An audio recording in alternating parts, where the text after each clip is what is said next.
Hey guys, I'm here today to talk to you about abortions and why I believe women should be able to decide if they want them or not. And I want to apologize ahead of time if anything I talk about here um, bothers you or makes you feel a little bit uncomfortable. So just bear with me here.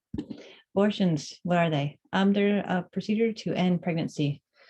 To plain and simple, there are two ways it can be done, medically and surgically. I'm kind of going to break them up into what they are and the difference between them.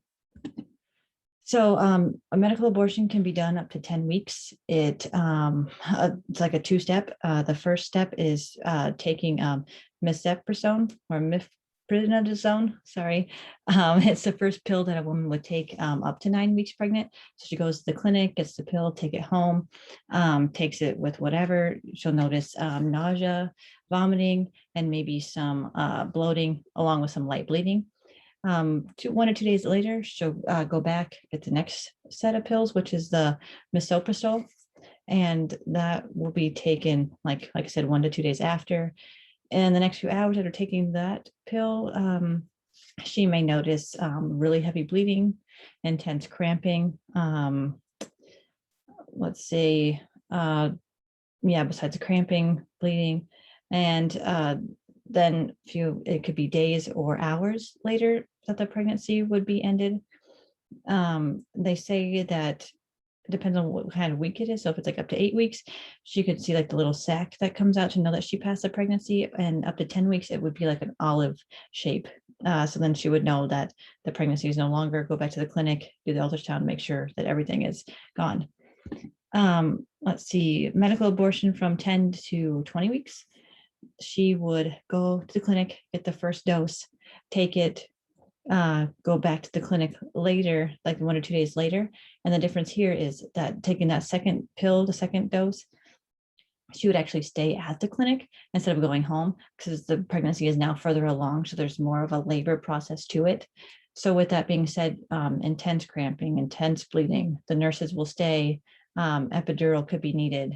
So the nurses kind of help with the pain management of that. So the woman would actually stay at the clinic. And then once the pregnancy passes, the nurses kind of watch her for a few hours after, then let her go home. So that's kind of like the difference there. The second or the other way, surgical abortion up to 15 weeks. So this is a little bit more in depth, a little bit more of a for sure done deal. This vacuum aspiration that they do takes about 5 to 10 minutes. They go in, they have the curettage unit, they put it up, and they vacuum everything out of the uterus to make sure they have it all, the lining, any of the contents of the conception, and they kind of monitor the woman after. And the next way would be 15 to 24 weeks pregnant. It's kind of more in depth. The fetus is actually grown, kind of more in depth type of abortion. The kind of abortion you probably hear about more often that scare you. So dilation and evacuation is done under general anesthesia, kind of more intense. They put the forceps in, kind of essentially pull the parts of the fetus, and eventually scraping everything in the uterus. So then monitoring would have to be after as well, kind of a more in-depth, kind of more invasive way to do an abortion.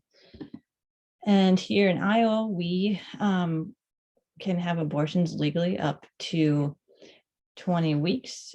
And in 2018, they banned abortions after 22 weeks pregnant. So, and then the most recent data is, as of COVID, Governor Reynolds did pass, the whole elective surgery pause, which surgical abortions did actually go into that category. And so in Iowa, women decide how they want the abortion. Under 18 need a parental consent. An ultrasound has to be done before the abortion and obviously after to see if everything's gone. And there are 9 facilities in the state that actually do perform these abortions. And I've found out that certain states don't even allow abortions at all, which is crazy. So a few states here, Alabama specifically, puts doctors in prison if they perform abortions.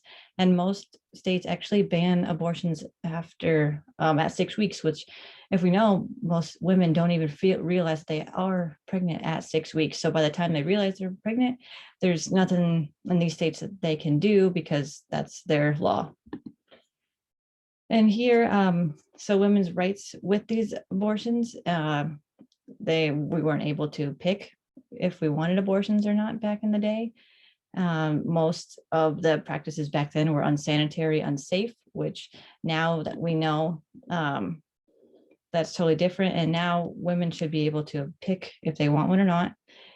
What if, a woman gets raped and has a baby, doesn't want it? What if a woman doesn't want to pass on for a genetic like deformity?